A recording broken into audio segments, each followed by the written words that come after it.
మనం TV open చేస్తే కథం ఏదో ఒక క్రైమ్ న్యూస్ అయితే కనిపిస్తూ ఉంటుంది.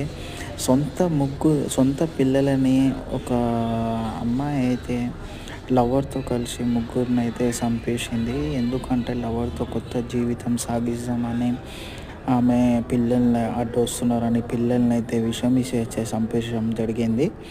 ఇలా చూస్తుంటే మనము చాలా విషయాలు కూడా మాట్లాడాల్సొస్తది. ఎందుకంటే వైఫ్‌ని చంపడం జరుగుతుంది. అక్కడ అబ్బాయి గానీ, అమ్మాయి గానీ ఈక్వల్ అయిపోయిండ్రు ఇప్పుడు చూస్తుంటే. ఇంతకు ముందుకైతే అబ్బాయిలే డేంజర్ అని అంటారు. ఇప్పుడైతే అమ్మాయిలు కూడా చాలా డేంజర్ అని అనొచ్చు. ఎందుకంటే మనము ఆస్తి కోసము, ఇంకా లేకుంటే గొడవల కోసము కుక్కర్‌లా ఆహ్, ఉడకబెట్టుడు అవన్నీ చాలా ఇన్సిడెంట్స్ అయితే అవుతూ ఉంటుంది. చేస్తే